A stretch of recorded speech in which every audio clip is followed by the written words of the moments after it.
அண்ணா நம்மளோட நிகழ்ச்சினா இங்கே வரக்கூடாதுண்ணா, நீங்கள் இந்த பாஸுக்கு இங்கே இல்லைண்ணா, இந்த அப்படி சொல்லிட்டு 2 பேரும் அண்ணன் தம்பியாக ஒரு குடும்ப நிகழ்ச்சியாக தான் நடந்தது. மொத்தமே பார்த்தீங்கன்னா குடும்ப நிகழ்ச்சி. அவனுக்கு முக்கியமான வயத்தறிச்சல் என்னன்னாக்கா, இப்படி ஒரு மாநாடு லட்சக்கணக்கான பேரை கூட்டிட்டு எனக்கு மதுரையில் வருமானம் இல்லாமல் பண்ணிட்டாங்களே. மற்ற எந்த மாநாடாக இருந்தாலும் 100, 120 கோடி இல்லை 150 கோடி விற்கிறது வந்து 200 கோடி ஆயிருக்கும். டபுள் மடங்கு வித்திருக்க வேண்டிய விஷயம் வந்து இன்னைக்கு முடியாம போச்சேடா. அப்போ முருகன் மாநாட்டினால கவர்மெண்ட் லாஸ் பண்ணி விட்டு வந்திருக்கீங்க. லாஸ் பண்ணிருக்கோங்கிறதான் அவன் வருத்தம். ஆனா ஒத்தட்ட கூட தகராறு பண்ணல, பெண்கள்கிட்ட தகராறு நடக்கல, பக்கத்துல இருக்கவன்ட்ட தகராறு இல்ல, தடுத்து நிறுத்தி இந்த பொட்டியில போய் உட்காருங்கன்னு சொல்லும்போது அவன்கிட்ட தகராறு கிடையாது. எதுலையுமே தகராறு இல்ல. அங்க இருக்கிற எதையோ ஒரு பேனரை கிழிச்சு எடுத்துட்டு போனானா, கொடிக்கம்பத்தை எடுத்துட்டு போனாங்களா, எதுவுமே நடக்கல. அத்தியாவசியமா பணம் வேணும். அது எப்படி இருந்தாலும் யாரா இருந்தாலும் இப்போ வந்து அறநிலைத்துறை வந்து நாங்க வந்து நடத்தினோம்னு சொன்னாங்க முருகன் மாநாடு. அது யார் காசு கொடுத்தாங்க? நீ வந்து எல்லார்ட்டையும் வரக்கூடியவங்கள்ட்ட உங்க தொழிலதிபர்கிட்ட காசு வாங்கி தானே நடத்தினீங்க. இல்ல கோவில்கள்ட்ட எல்லாம் நீங்க சொல்லி நீ வந்து இந்த பொறுப்பு எடுத்துக்கோ, நீ இந்த பொறுப்பு எடுத்துக்கோ அப்படின்னு கோவிலோட காசை எடுத்து வச்சுதான் நடத்தினீங்க. சேகர் பாபு அது கூட யாரோ ஒருத்தர் சொன்ன ஸ்னேக் பாபுமா படம் எடுத்து புசுங்கிறாரு அப்படின்ட்டு சொல்லுவாங்க. ஸ்னேக் பாபு வந்தாரு. உன்னை வந்து கூப்பிட்டுருக்காங்க, நீ மற்ற போய் கேக்கு வெட்டி சாப்பிட்றதுக்கு போற கிறிஸ்மஸுக்கு, இன்னொன்று வந்து நோன்பு திறக்கிறதுக்கு புல்லா பிடிச்சிட்டு போய் உட்காடுற. அப்படி இருக்கும்போது ஹிந்துவோட மாநாட்டுக்கு கூப்பிடும் நீ ஏன் வந்து எங்க சாமிக்கு வந்து வரமாட்டேங்கிற அப்படின்னு அந்த மக்கள் இப்ப சிந்திப்பாங்க இல்லைங்களா. உண்மையான ஹிந்து பாத்தீங்கன்னாக்க ஆன்மீகவாதியா உயர்ந்துதான் போவோம். உலகத்துக்கு நன்மை செய்யணும் அப்படிதான் நினைப்பாங்க. யாருமே தீவிரவாதியா ஆக மாட்டாங்க.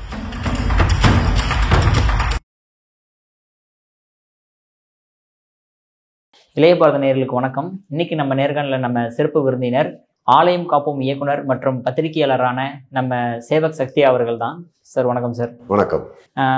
இந்த மாநாட்டில் வந்து ஒரு சதித்திட்டம் தீட்டப்பட்டதா வந்து எல்லாருமே குற்றச்சாட்டு வைக்கிறதா பார்க்கப்படுது. ஏன்னா ஃபோனில் ஜேமர் வச்சிட்டாங்களா, அதே மாதிரி இன்னும் லட்சக்கணக்கான மக்கள் வராமல் என்ன பேரிகேடை போட்டு பிளாக் பண்ணிட்டாங்களா, அது மட்டும் இல்லாமல் இந்த தண்ணீர் சம்பந்தமான விஷயங்கள் எங்கேயுமே கிடைக்கப்படலை, அதே மாதிரி பல விஷயங்கள் சொல்லப்படுதே சார். அந்த மாதிரி சதித்திட்டங்கள் ஏதாவது அந்த மாநாட்டில் நடந்துச்சா ஆளுங்கட்சி தரப்புல இருந்து? இல்லை, ஆளுங்கட்சி முதல்ல இதை வந்து மாநாடுன்னு சொல்லும் போது முருகர் பக்தர்களோட ஒரு கூட்டமா இருந்தா மாநாடுங்கிற பேருங்கிறதுனால அது சொல்லியிருக்கேன். தவிர இது முக்கியமான உண்மையா முருக பக்தர்களுக்காக வந்தது. அதுல வரும்போது இந்த நீங்க சொல்ல இந்த ஜாமர் விஷயம் பார்த்தேன்னாக்க, பல இடத்துல சிக்னல் கிடைக்காது. நம்மளுக்கே பார்த்தீங்கன்னா நிறைய பேருக்கு வந்து ஒரு நெட்வொர்க், ஏர்டெல் நெட்வொர்க், இது மாதிரி சில நெட்வொர்க்லாம் வந்து சிக்னலே கிடைக்கல. எல்லா பாயிண்ட் இருக்கும், ஒரு கால் போல ஒரு கால் வரல, அது மாதிரி இருக்கு. ஜாமர் இருந்ததுன்ட்டு எல்லாருமே பரவலாக பேசினாங்க, அங்கே சிக்னல் கிடைக்கக்கூடாது அப்படிங்கிற மாதிரி. அதை தாண்டி வந்து இந்த குடிநீர் விநியோகம் வந்து நம்மளோட ஹிந்து முன்னணியோட தொண்டர்கள் வந்து அங்கங்கே டேங்க் வச்சு கொடுத்துட்டு இருந்தாங்க. அது பார்க்க முடிஞ்சது. பொதுவான இடத்துல கிடைக்கல. உணவு பார்த்தீங்கன்னா அதுக்கும் ஏற்பாடு பண்ணியிருந்தாங்க. அது இல்லாமல் கடைகள் கொஞ்சம் நிறையா பல இடத்துல வெளியிலேருந்து வந்து கடைகள் வைக்கிறதுக்கும் அனுமதி பண்ணியிருந்தாங்க. அதில் நிறையா பேர் உணவுலாம் அருந்திட்டு போனாங்க. அரசாங்கத்திலேருந்து நான் பார்த்த வரைக்கும் மெயின் ரோடு அந்த கேட்டுக்கு உள்ள வந்து ஒரே ஒரு இடத்துல மட்டும்தான் காவல்துறைங்கிறத பார்க்கறதுக்கு வாய்ப்பு இருந்தது. எல்லாரையும் ஃப்ரிஸ்கிங்கிறதுல வந்து எல்லாரையும் செக் பண்ணி உள்ள அனுப்புறேன்னு சொல்லிட்டு செக் பண்ணி மக்களை உள்ள அனுப்பிச்சாங்க. ஆமாம் சார், நானும் அந்த இடத்துல வந்து போலீஸ் ஃபுல்லாக பார்க்க முடிஞ்சது. அதுக்கப்புறம் உள்ள மாநாட்டுக்குள்ளேயும் சரி மற்ற ஏரியாக்களையும் சரி என்னாலையும் பார்க்க முடியல. எனக்கு தெரியும் சில பேர் நம்ம கூட வந்து நண்பர்கள் அந்த இடத்துல ஒருத்தர் இருக்காரு, இந்த இடத்துல ஒருத்தர் இருக்காருன்னு சொன்னாங்க.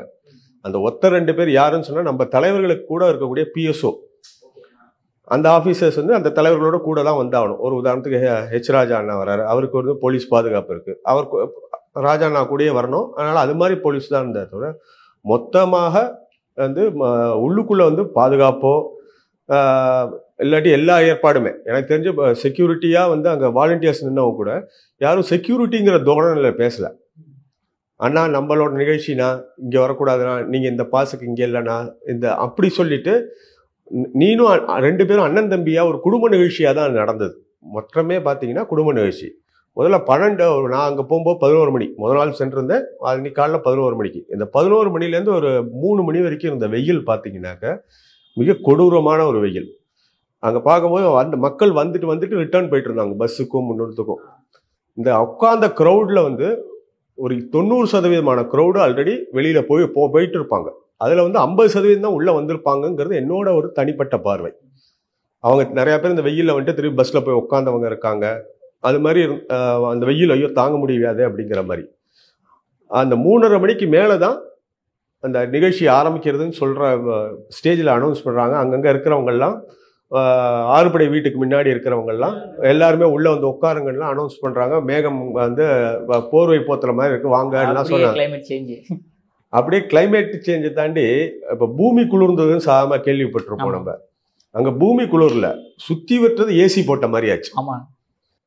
மொத்தமும் ஏசி போட்டு 4:30 4:45 பாத்தீங்கன்னா ஒரு 6:30 மணி 6:45 மாதிரி இருட்டு வந்துருச்சு. மழை துளி துளியா வந்து விழுந்துருச்சு. அது பேச்சுல போது கூட மேலேருந்து எல்லாரும் ஆசீர்வதிக்க முருகப்பெருமான் ஆசீர்வதிக்கானா சொல்லியிருந்தா. அண்ணாமலை அவர்கள் வந்து பேசும்போது திரு தானுலக நாடார் மற்றும் கோபால்ஜி போன்றவங்களோட கண்ணீர்ங்கிற மாதிரி சொன்னார். கண்ணீர்னு சொல்றது ஆனந்த கண்ணீரா தான் இருக்கும். கோபால்ஜி ஏற்பாடு பண்ணி இது வந்து முதல்ல பாத்தீங்கன்னா இது முதல் முறையா நடத்தக்கூடிய மாநாடு இல்லை. இந்து முன்னணி தொடர்ச்சியாக ஒரு குறிப்பிட்ட இடைவெளி 3 வருஷத்துல 5 வருஷத்துக்கு ஒரு தாட்டி ஹிந்து மாநாடு நடத்துறது. ராமேஸ்வரத்துலேருந்து ஆரம்பிச்சு பல பகுதியில் நடந்திருக்கு. அப்படி நான் இடைப்பட்ட காலத்துல வந்து பாத்தீங்கன்னா இந்த கொரோனா காலகட்டத்திலலாம் நடத்த முடியாம போயிட்டு இப்ப நடத்தியிருக்காங்க. நடத்தும் போது உண்மையாவே இது வந்து ஹிந்து பக்தர்களுக்காக. இந்து முன்னணின்னு சொல்றேன்னா ஹிந்துனாலே பக்தியை சார்ந்தது. நம்மளோட கலாச்சாரம்ங்கிறது பக்தியை சார்ந்தது. கோவிலை அடிப்படையாக இருக்கிறது நம்மளோட இது. அப்போ காலையில எழுந்தனுமே நீ சாமி கோயிலுக்கு போயிட்டு போன்னு சொல்லுவாங்க. அப்ப கடவுள் இல்லாம நம்மளோட எந்த சமுதாய பணியுமே இல்லைங்கிறது தான். இது இப்போ புரியாதவங்க தான் இதுல வந்து கடவுளை கலக்கிறான்ட்டு. ஏன்னா அவங்களுக்கு கடவுளே கிடையாது. கடவுளை தனியா ஒதுக்கி வச்சு கடவுளை திட்டி வளர்ந்தவங்க அவங்க. ஏன்னா இன்னைக்கு நம்ம கடவுளை பத்தி பேசும்போது அவங்களால ஏத்துக்க முடியாததுக்கு ஒரு இதாக வந்து தான் இந்த மாதிரி பேச்சுக்கள் இருக்கு.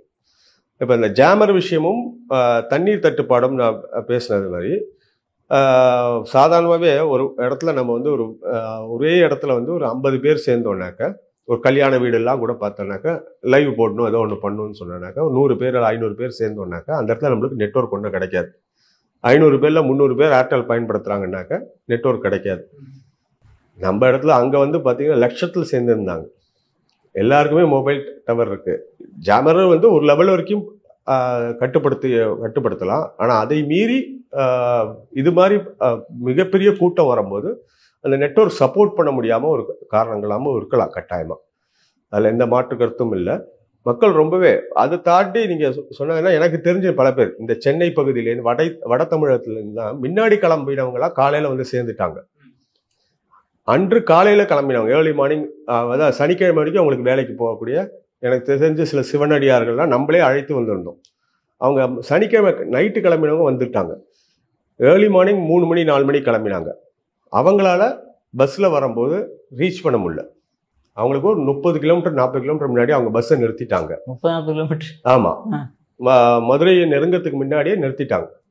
அதுலேருந்து அவங்க மாறி ஒத்தக்கடை வரைக்கும் வந்துட்டு ஒத்தக்கடையிலேருந்து வேற பஸ்ஸு, அதில் குறிப்பிட்ட ரொம்ப இதாக இருந்தவங்க மட்டும் மாறி மாறி வந்தாங்க. இல்லாட்டி அவங்களெல்லாம் வந்தே சேர முடியல. தொடர்ச்சியாக அங்கே மேடையிலே சொன்னால் நம்ம மக்கள் அந்தந்த இடத்துல நின்றுருக்காங்க. ஏன்னா யார் யாரெல்லாம் எங்கேருந்து வராங்கங்கிறது வந்து அமைப்பு ரீதியாக நிறையா பேர்கிட்ட தகவல் கொடுத்துருக்கு. இந்த இடத்துலேருந்து இவங்க வராங்க அப்படின்ட்டு. வாகனத்தை ரிஜிஸ்டர் பண்ணுறதுக்கு நம்மளே முன்னாடி ஹிந்து முன்னணியிலேருந்து ஒரு ஃபார்மும் கொடுத்துருந்தாங்க. யார் யாரெல்லாம் வரீங்களோ அந்த ஃபார்மை கொடுங்க அப்படின்னு சொல்லிட்டு. அது மாதிரி வந்த இதில் வந்து பல பேர் வர முடியல, வந்தும் சேர முடியல. அவங்கெல்லாம் சொன்னது எங்களால் வந்து யூடியூப்பில் பார்க்குறோம், நாங்கள் அதை லைவில் உட்காந்து பார்க்குறோம், எங்களால் உள்ளே வர முடியலங்கிற ஒரு ஆதங்கம் இருந்தது. சில பேர் 7 மணிக்கு கூட வந்தவங்க எனக்கு தெரியும். நூற்றுக்கணக்கான பேர் எனக்கு தெரிஞ்சவங்களே 7 மணிக்கு அங்கே வந்து சேர்ந்தாங்க. நடந்து வேற மற்ற சோர்ஸில் வந்து பஸ் அங்கே தள்ளி நிற்கிறது. ஆனால் இவங்க வந்து தள்ளி வந்து நின்னாங்க. அதுங்கிற உண்மையான விஷயம். அந்த மாநாட்டுக்கு வந்து யாராவது வந்து சரக்கு அடிச்சுட்டு அந்த மாதிரி ஏதாவது இல்லை, அதை நான் முக்கியமாக சொல்லணும்னு வந்தேன். நீங்கள் வந்து அந்த கேள்வி இப்போ எடுத்துட்டீங்க. இப்போ பலரும் வந்து இந்த 2 நாளாக பார்த்தீங்கன்னா மாநாடு முடிஞ்சதுலேருந்து சேர் எடுத்து அடிக்கினது அதை காமிச்சிட்டு இருந்தாங்க. அதுல முன்னணி ஆட்கள் கிடையாது, சேர் எடுத்து அடிக்கிறது எல்லாமே அங்கே வந்த பக்தர்கள், முருக பக்தர்கள் தான். இந்து முன்னணி சார்பாக வந்த எல்லா முருக பக்தர்களும் ஒரே ஒரு அனௌன்ஸ்மெண்ட் தான். நம்மளுடைய பழக்கம் நம்ம அந்த இடத்த நிகழ்ச்சி முடிச்சு போகும்போது அந்த சேர்லாம் எடுத்து அடுக்கிட்டு அந்த நம்ம போட்ட குப்பையை நம்ம சுத்தம் பண்ணிட்டு போனோம் அப்படிங்கிறது ஒரு அறிவிப்பு. மேடையிலேருந்து அறிவிப்பு வந்தது. அந்த அறிவிப்பு வந்துட்டு ஆரத்தி முடிஞ்சு எல்லாரும் ஏந்திருக்கும் போது முதல்ல தன்னோட சேரு பக்கத்தில் ஒருத்தர் உட்காந்துருப்பாரு. அது என்னோட சேர் இல்லையே அவன் நினைக்கல. நான் பார்த்த வரைக்குமே பார்த்தீங்கன்னா அது மாதிரி அவன் 10 சேர் எடுத்தாங்க. ரைட்டா, 100 பேர் அந்த இடத்துல வந்து எனக்கு தெரிஞ்ச ஒரு பெரிய தொட்டியில ஒரு 1000 பேர் உட்கார்றதுக்கு 1500 பேர் உட்கார்றதுக்குள்ள ப்ரொவிஷன் இருக்கும். அங்க உண்மையா பாத்தீங்கன்னா ஒரு 500 பேர் எடுத்தாலே அது அடிக்கிடுவாங்க. அதனாலதான் முடிஞ்சுது. என் சேர் எடுத்து பக்கத்து சேர்ல மேல போட்ட உடனேயும் சிறுதுளி பெருவெள்ளம்பாங்க பாத்தீங்களா, அது மாதிரி எடுத்து போட்டாக்க நாங்க இந்த ஸ்டேஜ் மின் பக்கத்துல உட்காந்துருந்தோம். அதுல நான் கடைசி இதுக்கு போகும்போது அங்க பாத்தீங்கன்னா பெருக்கி விட்ட மாதிரி சுத்தமா இருந்துச்சு. அப்போ அந்த குப்பை தொட்டியை நான் வந்து ஒரு வீடியோலாம் கூட எடுத்திருந்தேன். அது வந்து சமூக வலைத்தளங்களையும் பகிர்ந்தது. அதில் ஒரு அந்த குவார்டர் பாட்டில்னு சொல்லக்கூடியதோ அது மாதிரி பாட்டிலே கிடையாது.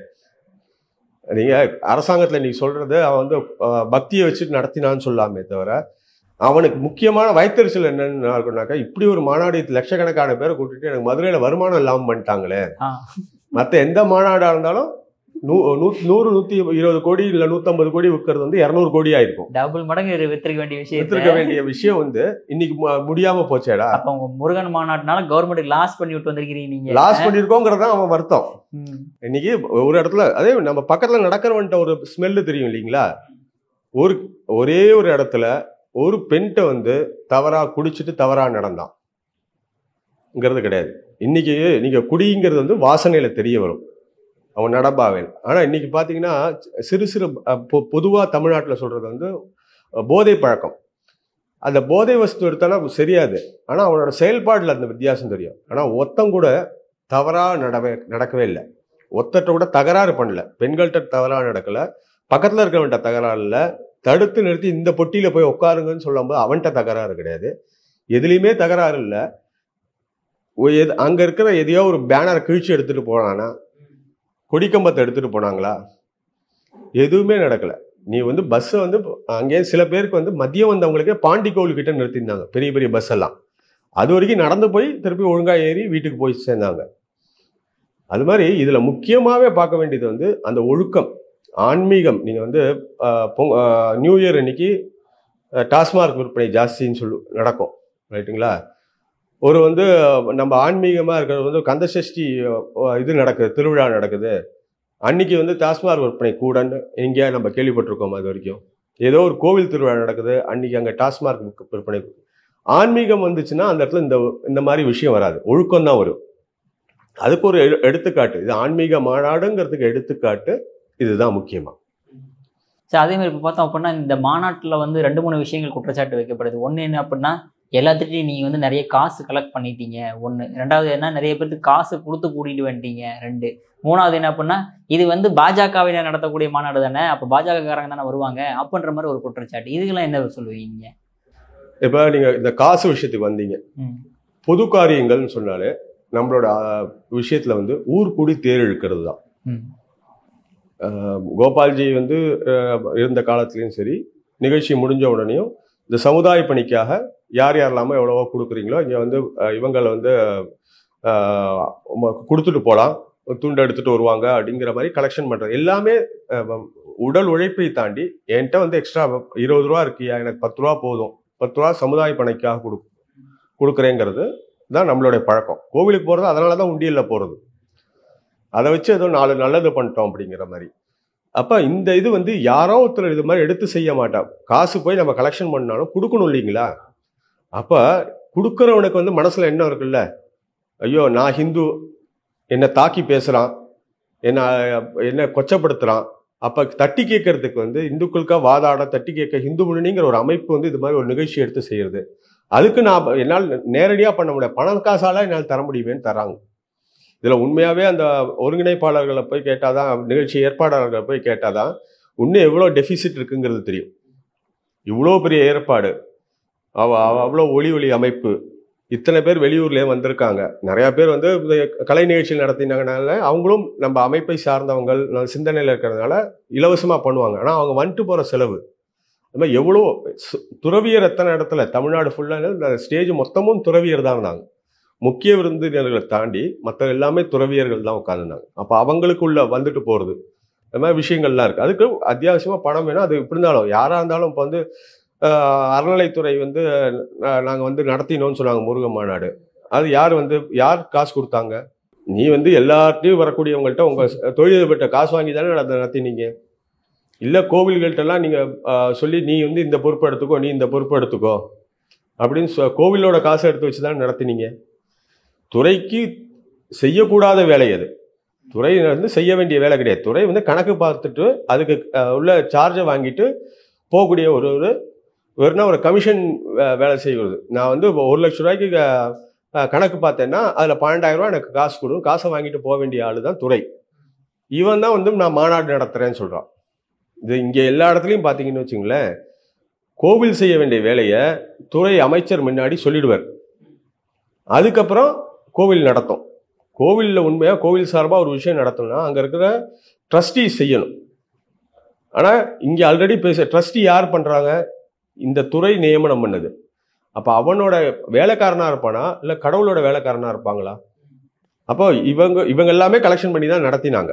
அப்போ இதுக்கு எந்த ஒரு நிகழ்ச்சி இருந்தாலும் கலெக்ஷன் இல்லாமல் நடக்காது. இதுக்காக இது செலவுகளுக்கு எல்லாரும் பங்கு போட்டு கொடுத்தது. ஹிந்து சமுதாயம் வந்து அதில் பங்கெடுத்துருந்தது தான். ரெண்டாவது வந்து காசு கொடுத்து கூப்பிட்டு வரேன்ட்டு நான் சமயத்தில் பார்த்தேன். அது ஏதோ ஒரு எனக்கு பேர் கூட ஞாபகம், ஏதோ ஒரு பிரகாஷோ யாரோ ஒருத்தர் ஒரு பதிவு போட்டிருந்தார். ஆலந்தூரில் வந்து இது மதுரை மாநாட்டுக்கு 1500 ரூபா 1500 ரூபா கூவி கூப்பிட்டு போகிறாங்க அப்படின்ட்டு. காசு கொடுத்து கூப்பிட்டு போல. மற்ற இடத்துல குவாட்டரும் பிரியாணியும் காசும் கொடுத்து கூப்பிட்டு போனான். இங்கே வந்து காசை வாங்கிட்டு கூப்பிட்டு போனான். நீ மாநாட்டுக்கு வா, அதுக்கு போகிறதுக்கு வந்து 1500 ரூபா செலவாகுது, அந்த காசு கொடுத்துட்டு வான்னு கூப்பிட்டு போனாங்க. அதை நீங்கள் முக்கியமாக பார்க்கணும். இங்கே நீ காசு வந்து நீ வரியா வரத்துக்கு உனக்கு 2 நாளைக்கு உனக்கு இந்த 1000 ரூபா அப்படின்னு சொல்லி கூப்பிட்டு போல. நீ வரணும்னா நீ பஸ் காசை வந்து கொடு, நாங்கள் ஒருங்கிணைச்சு தரோம். அந்த ஒருங்கிணைக்கிற வேலையை தான் வந்து அமைப்பு செய்யறது. நான் வந்து தனியாக வந்து இங்கே கிளாம்பாக்கத்துக்கு போய் பஸ் ஏறி போகணுன்னு வச்சுக்கோங்களேன். கிளாம்பாக்கம் போகிறதே ஒரு பெரிய வேலை. ஸோ நான் 1000 விளக்கில் இருக்கக்கூடியவங்க அங்கே 50 பேர் வரேன்னு நினைக்கிறாங்க. அந்த 50 பேருக்கு வந்து ஒருங்கிணைத்து ஒரு பஸ்ஸை ஏற்பாடு பண்ணி கொடுக்கலாம். அதுக்குள்ள பைசா வந்து அந்த பக்தர்கள் தான் பைசா போட்டு வந்தாங்க. அப்போ தான் சொந்த காசை போட்டு அங்கே வந்திருக்காங்க. அதை தான் நீங்கள் முக்கியமாக அதில் பார்க்கணும் சார். ஆனால் இப்போ நிறையா கட்சிகள் பார்த்தோம் அப்படின்னா, ஃபார் எக்ஸாம்பிள் கம்யூனிஸ்ட்லாம் பார்த்தீங்க அப்படின்னா பேசும்போது இந்த மாதிரி மதுரை மாநாட்டுக்கு யாரும் போய் விடாதீர்கள் அப்படின்ற மாதிரி ஒரு பக்கம் பண்ணுறாங்க. இன்னொரு பக்கம் திமுக பார்த்தீங்கன்னா ஹிந்து முன்னணி நீங்கள் கொடி நடுறீங்களா, அதை நாங்கள் கொடி நடுறோம் அப்படின்ட்டு அவங்க கொடி நடுறாங்க. அதேமாதிரி பார்த்தோன்னா இப்போ நான் சொன்ன மாதிரி நிறையா விஷயங்கள் வந்து தடைகள் போடுறாங்க. இதை கடந்துமே என் நியூஸ் சேனல், நான் எல்லா நியூஸ் சேனலுமே எப்படி இருக்குன்னா, இந்த மாநாடு நடத்துறதுல என்ன தப்பான விஷயங்கள் நம்ம எடுத்து காட்டலாம் அப்படின்னு எல்லாத்தையும் தேடி பார்த்தோம் அப்படின்னா ஒரே ஒரு விஷயம் தான் தெரிஞ்சுது சார். வெயில் அதிகமாக அடிச்சது, சேர் எடுத்து மேலே பிடிச்சிக்கிட்டாங்க அப்படின்ற விஷயம் மட்டும் தான் பார்க்க முடியுது. ஸோ இவ்வளோ பெரிய வெற்றி மாநாடாக வந்து எப்படி உங்களால் மாற்ற முடிஞ்சது உங்களால்? அதாவது இதை வந்து இந்த ஹிந்து முன்னணி ஒரு நிகழ்ச்சி ஏற்பாடு பண்ணுறது, அது வெற்றி பெற்றானாக்க இவங்களுடைய சித்தாந்தம் தோல்வி அடையும். இவங்க வந்து இப்போ கம்யூனிஸ்ட் வந்து மாநாட்டுக்கு போகாதன்னு சொல்லி ஒரு இடத்துல பிரச்சனை பண்ணுறான்ட்டு சொல்கிறது. அடி தர்மடி கொடுத்து அனுப்பிட்டீங்க. ஆமாம்.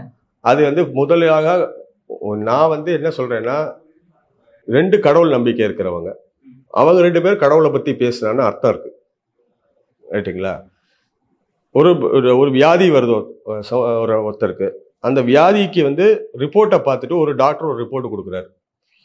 இன்னும் எக்ஸ்பர்ட் ஒப்பீனியனா இன்னொன்று டாக்டர்கிட்ட போய் கேட்போம். செகண்ட் ஒப்பீனியனா அது இன்னொரு டாக்டர்கிட்ட தான் போய் கேட்போம். ரைட்டுங்களா? கம்பவுண்டர்கிட்ட கூட கேட்க மாட்டோம், நர்ஸ்கிட்ட கூட கேட்க மாட்டோம். இப்போ கம்யூனிஸ்டுக்கும் தெய்வ நம்பிக்கைக்கும் என்ன சம்பந்தம்? இந்த நாட்டுக்கும் கம்யூனிஸ்டுக்கும் என்ன சம்பந்தம்? நாட்டுக்குள்ளேயே இல்லாத ஒரு சித்தாந்தம் அது. இது விதண்டாவாதத்துக்காக ஒரு இடத்துல இது பண்ணாங்க. அது மக்கள்லாம் சேர்ந்தாங்க. இந்து முன்னணி மட்டும் எதிர்த்தா அது நடக்காது. அங்கே இருக்கிற பக்தர்கள் சேர்ந்தாங்க, கொதித்தெழுந்தாங்க. அவங்க அந்த ஹிந்து உணர்வு வந்து கூடியிருக்கு. இந்த இப்போ நடக்கிற இந்த அரசாங்கத்துக்கு ஹிந்து மக்களை எப்படி வந்து அவங்க திருப்பி குத்திட்டே இருக்கிறதுனால அந்த ஹிந்து உணர்வு மக்கள்கிட்ட வந்ததுனால அவங்கெல்லாம் வந்து கொதித்தெழுந்து பண்ணுறாங்க. அடுத்ததாக நம்ம பார்த்தோம்னா இந்த எல்லா மீடியா ஹவுஸ் எதை தான் குறை சொல்லணும்னு காத்துட்டு இருந்தது. நான் தான் சொல்கிறேனே, இதை வந்து சேரை தூக்கி மேலே பிடிச்சா கூட மாநாடு ஆரம்பிக்கிறதுன்னு சொன்னது 3 மணிக்கு. இவன் வந்து போட்டோ வீடியோ எடுத்தது எத்தனை மணிக்கு பார்த்துருப்பேன்னா 2 மணிக்கு எடுத்திருப்பான். மாநாடு வந்து ஆரம்பிச்சதுக்கு அப்புறமா சேர்ல உட்கார்ந்தவங்க யாரா ஏந்தாங்களா? அவரை அந்த தன்னை நாடி தன்னோட பக்தரா அந்த இடத்துக்கு வந்தவர் வந்து முருகன் எப்படி காப்பாத்தினாரு? நீ சேர மேல தூக்க வேணாண்டா, நான் உனக்கு மேல வந்து கருமேகங்களை உருவாக்கி தரேன் அப்படின்னு கொண்டு வந்து அந்த மேகங்களை அவர் தான் நிறுத்தினார். அதுதான் ஆன்மீகத்தோட சக்தி. நீங்க வந்து இது மனிதனா வந்து மேல கொண்டு வந்து மேகத்தை நிறுத்த முடியாது. முருகனே இப்படி பக்தர்களுக்காக மனம் குளிர்ந்ததுனாலதான் அந்த மேகங்கள் வந்து கடவுளோட, இதுதான் ஆன்மீகம், இதுதான் கடவுள் பக்திங்கிறது. அத்தனை பேர்னா எல்லாருமே உட்கார்ந்தாங்க, யாருமே கடைசி ஆரத்தி வரைக்கும் ஏந்து போல. சாதாரணமா பாத்தீங்கன்னா நீங்க வந்து கட்சி மாநாடுலாம் பார்த்து, இந்த இப்ப ஆளுங்கட்சி மாநாடு கூட எனக்கு எங்கேயோ ஒரு இடத்துல நடந்தது. பாதி நடக்கும் போதே சாப்பாடு டைம்ல பின்னாடி சீட்லாம் காலி ஆயிடுச்சு. காலியாகி போயிட்டாங்க, என்ன பேசவே ஆரம்பிக்கலையா, அதுக்குள்ள கிளம்பிட்டீங்க. அது மாதிரி இந்த இதுல வந்து எல்லாருமே வரிசையா பேசினாங்க. முக்கியமானவங்க 5 பேர் 6 பேர் தான் முக்கியமா அங்க பேசக்கூடியது வந்தது. எல்லாருமே பாத்தீங்கன்னா ஆன்மீகம் சார்ந்துதான் பேசினாங்க. அதுல அரசியல் இருக்குன்னு சொன்னாக்க, ஆன்மீகத்தை நீ கையில எடுத்து கொச்சைப்படுத்தும் போது அதுக்கு இது இப்படி இல்லைன்னு மக்களுக்கு தெளிவுபடுத்த வேண்டிய கட்டாயத்துல அந்த தலைவர்கள் இருக்காங்க. இப்ப ஒரு கந்தசஷ்டியை பத்தி கொச்சையா ஒருத்தன் பேசுறான்னு சொன்னானா, அந்த அமைப்பை சார்ந்தவன் கொச்சையா பேசுறான், இது அப்படி கிடையாதுன்னு தெளிவுபடுத்த வேண்டியது இந்த அமைப்புக்கு கையில இருக்கு. நீ அந்த அமைப்பு பேரை ஏன் சொன்னா? அவன் தானே சொன்னான். கடவுளை திட்டினா அவங்க தானே திட்டினாங்க, வேற ஆள் திட்டினா அவன் பேரை சொல்லியிருப்போம். நீ கடவுள் யார் திட்டினாலும் அவன் பேரை சொல்லிதான் நம்ம சொல்ல முடியும். அப்போ இது அரசியல் நம்ம பார்க்கறத தாண்டி பக்திக்கு வந்து உன்னோட பக்தியை அவன் கொச்சப்படுத்துறான், அதுக்கு உண்மையான விளக்கம் இதுதான். அதை வந்து தெளிவுபடுத்துறதுக்கு தான் எல்லாருமே எடுத்து பேசினாங்க. அதில் சொல்லும் போது இப்போ பவன் கல்யாணை பற்றி அறிமுகப்படுத்தும் போது கூட ஹிந்துக்களுக்கு ஒரு இதுன்னு சொன்னானாக்க முதல் ஆளாக நான் தான் எடுப்பேன், மேடை அந்த வண்டியிலேருந்தே செருப்படுத்து காமிச்சாரு அப்படிங்கிறத சொல்லி தான் அறிமுகப்படுத்துறாங்க. இப்போ பவன் கல்யாணுக்கும் தமிழ்நாட்டுக்கு என்ன சம்பந்தம் அப்படின்னு குதிக்கிறார். சேகர் பாபு. அது கூட யாரோ ஒருத்தர் சொல்ல, ஸ்னேக் பாபுமா படம் புசு புசுங்கிறாரு அப்படின்ட்டு சொல்றாரு. ஸ்னேக் பாபுன்ற அவர் தான் குதிக்கிறாரு.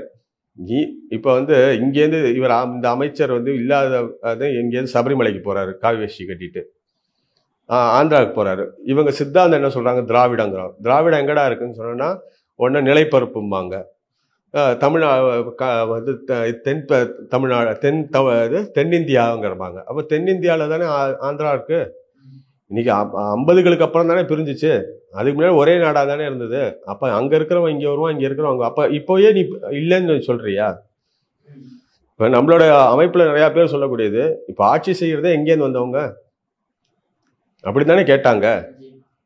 ஸோ நீ வந்து பேசக்கூடாதுன்னு, நீ வரக்கூடாது போகக்கூடாதுன்னு நீ சொல்றதுக்கு, யார் எங்க வரக்கூடாது எங்க போகக்கூடாதுன்னு சொல்றதுக்கு ஏன்னா இது வந்து அவங்களோட நடுக்கத்தோட உச்சம் தான் அது. இப்படிப்பட்ட ஒரு எழுச்சியை பார்த்த உடனே ஏற்கனவே கதை ஆரம்பிச்சாங்க. இன்னும் அவர் வந்து இப்போ அடிக்கடி இவர் வந்து இங்கே பேசும்போது, ஏற்கனவே அண்ணாமலைன்னு ஒரு ஆளை நம்மளால சமாளிக்க முடியல, இப்போ அடுத்தது பவன் கல்யாண் வேற இவர் மாதிரி வர்றாரு இருக்கக்கூடிய. அவர் வந்து தெலுங்குல மட்டும் பேசிட்டு போவார்னு பார்த்தோன்னா, அவர் என்னடா ஃபுல்லா தமிழ்லயே பேசுறாரு. தமிழ்ல பேசுறாரு. இன்னும் நம்ம கருத்து வந்து அவங்க வந்து அந்த ஆணித்தரமா பேசக்கூடிய அந்த கருத்துக்கள் எல்லா மக்களையும் போய் சேர்ந்துருமோ அப்படிங்கிற உங்களுக்கு ஒரு பயம் தான் இதுக்கு எல்லாத்துக்குமே அடிப்படை காரணம். ஓகே சார், நீங்க வந்து நாத்திக கொள்கைகள்ல வந்து யாரையுமே வந்து இது பண்றதில்லன்னு சொல்றீங்க. திருமாவளவன் ஏற்கனவே தெரியும், ஃபுல் அண்ட் ஃபுல் நாத்திகர், ஏன் மாற்று மதத்தை சேர்ந்தவர்னு கூட நிறைய பேர் குற்றச்சாட்டு வைக்கிறாங்க. அவருக்கு எதுக்கு நீங்க போய் வந்து இந்த மாதிரி முருகன் மாநாட்டுக்கு வாங்கன்னு அழைப்புதல் வைக்கிறீங்க? அதாவது அவர் அவமதிக்கிறாருன்னு தெரிஞ்சுமே நீங்க பண்றது அது குற்றமா இல்லையா? அது இல்லை, அதான் இதில் ஒரு விஷயம் சரியா புரியணும். நம்மளோட பொறுத்த வரைக்கும் என்னன்னாக்க, எதையுமே நம்ம ஆதிசங்கர்லேருந்து எல்லாமே பார்த்தீங்கன்னா அந்த காலத்திலே வாதங்கள் செய்வாங்க, வாதம் செய்து வெற்றி பெறுவாங்க.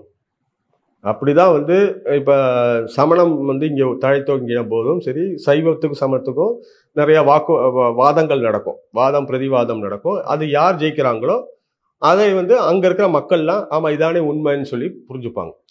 அப்போ வந்து நீ மாற்று சித்தாந்தத்தில் இருந்தால் கூட, நீ வந்து வேற இதில் இருந்தால் கூட, நீ வந்து ஹிந்துவாக பிறந்திருக்க, என்னைக்கா இருந்தாலும் நீ ஹிந்து தான். ஹிந்து அப்புறமா மாறி போனால் கூட திருப்பி இங்கே வரணும். நீ மாறி வந்தனா உன்னோட சமுதாய மக்களுக்கு நல்லது அப்படின்னு நம்ம திருத்த வேண்டிய கட்டாயத்தில் நம்ம தானே இருக்கோம். நம்ம திருத்தாட்டி யார் திருத்துவாங்க? அவங்களுக்கு வந்து நம்மளோட கடமை வந்து அவங்களோட அறிவு கண்ணை திறக்கிறதுக்கு நம்ம முயற்சி பண்ணிகிட்டே இருக்கணும். அதோட ஒரு முயற்சி தான் அமைப்பு வந்து எல்லாரையும் ஒன்றிணைச்சு கொண்டு போகிறது. இப்போ அதனால தான் நம்ம வந்து நம்ம சித்தாந்தத்தை பற்றி பேசணும் இல்லையா. இப்போ அவன் இப்போ வந்து இன்னைக்கு டிவி எல்லாமே எதிர் எதிர் சித்தாந்தத்தில் பேசுகிறாங்க. ஆனால் ஒரு ஆளாவது போயிட்டு நம்ம சார்பாக அங்கே போய் பேசுகிறாங்கன்னு சொன்னா நம்மளோட கருத்து அங்கே பேசணும்.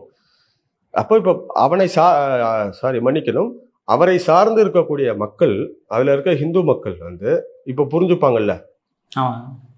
நீ வந்து உன்னை வந்து கூப்பிட்டுருக்காங்க, நீ மற்றவரை போய் கேக்கு வெட்டி சாப்பிட்றதுக்கு போகிற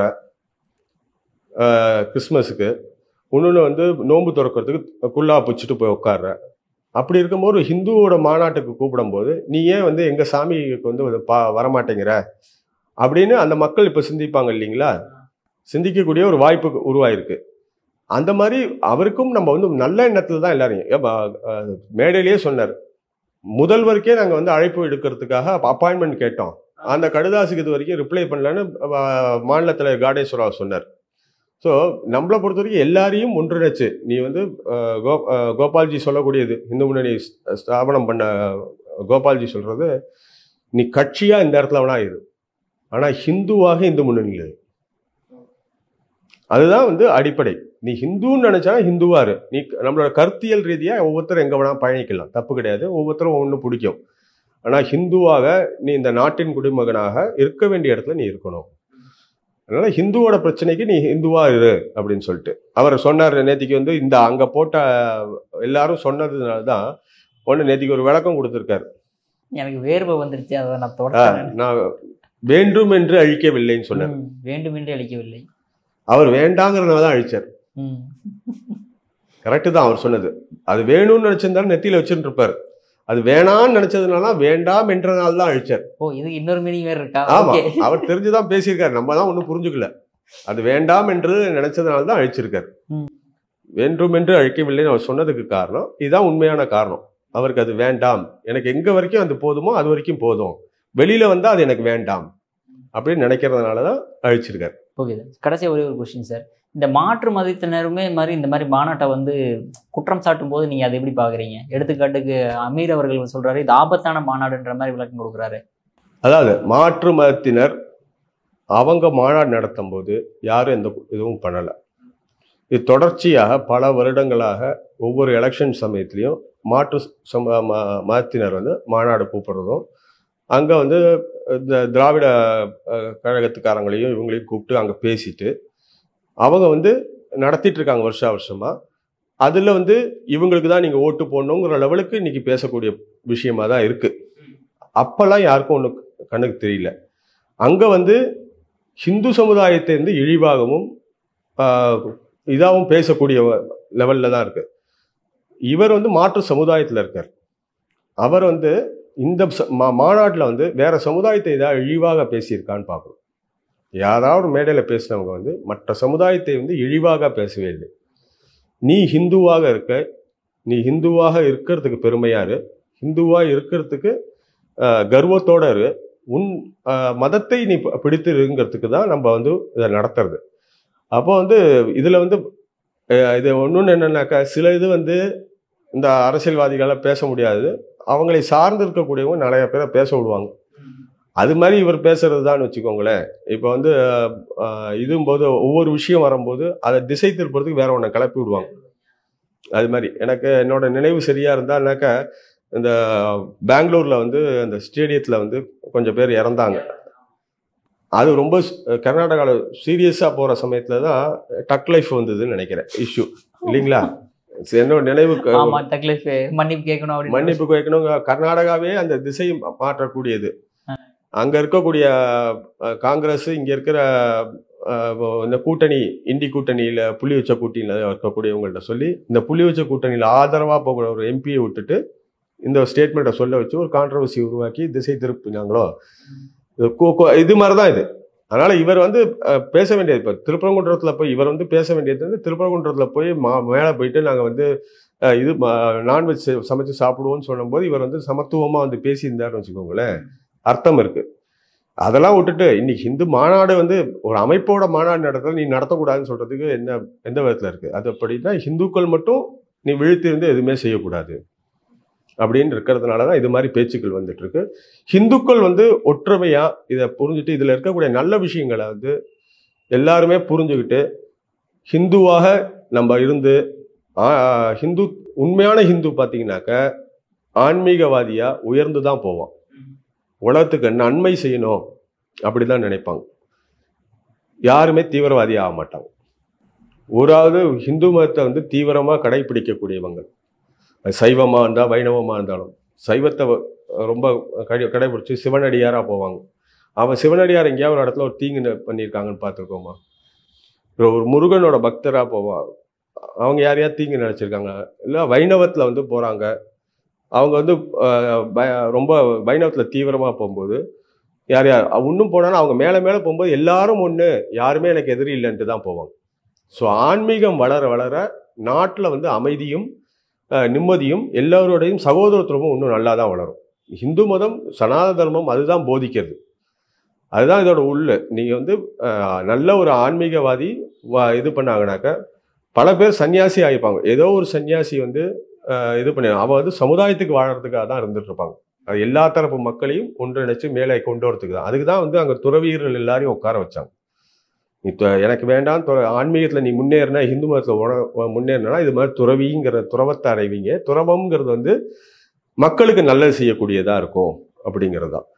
ஸோ ஹிந்துக்கள் எல்லாருமே அந்த மனநிலை, நான் ஹிந்துங்கிறத மறக்காம என்னோட இதை வந்து தர்மங்களை நான் பிடித்து நிற்கணும், அதில் வந்து மேலும் மேலும் வளர்ச்சி அடையணுங்கிறத வந்து எடுத்துக்காட்டுறது தான் இந்த மாநாடு. இந்த ஒற்றுமையை வந்து புரிஞ்சுக்கணும். நம்ம வந்து ஆட்டுக்கூட்டம் கிடையாது, நம்ம சிங்க கூட்டம் அப்படிங்கிறத வெளி உலகத்துக்கு காமிக்கிறதுக்கு கொண்டு போய் நம்ம அப்படித்தானே, நான் ஆடுன்னு ஒரு சிங்கம் வந்து நினச்சிட்டு ஒரு சிங்கக்குட்டி வந்து ஒரு ஆட்டோ பந்தையில் சுற்றுதுன்னு வச்சுக்கோங்க. அதில் வந்து தான் வந்து ஆடுன்னு நினச்சி வளர்ந்துருக்கும். வந்து இன்னொருத்தர் கூட்டு போய் நீ ஆடு இல்லை நீ சிங்கம் அப்படின்னு சொல்லிட்டு அந்த தண்ணியில் காமிக்காமல் அந்த ஆடியும் சிங்கத்தையும் பாரு, நீ வந்து சிங்க ஃபேமிலி அப்படின்ட்டு. இப்போ இந்த சமுதாயம் இந்த 70 வருஷமாக வந்து ஹிந்துக்களை வந்து மழுங்கடிச்சு வச்சதை இந்த ஹிந்து முன்னணியும் இயக்கங்கள் வந்து நீ கிடையாது, நீ வந்து உலகத்துக்கே வழிகாட்ட வேண்டிய உயர்ந்த ஒரு குடி அப்படிங்கிறத காமிக்கிறதுக்கு உள்ள இந்த மாநாடு தான் இது. ஓகே சார், அற்புதமாக விளக்கம் கொடுத்தீங்க. உங்கள் பொன்னான நேரத்திலேயே பாகம் எழுதுனதுக்கு மிக்க நன்றி சார். ரொம்ப நன்றி.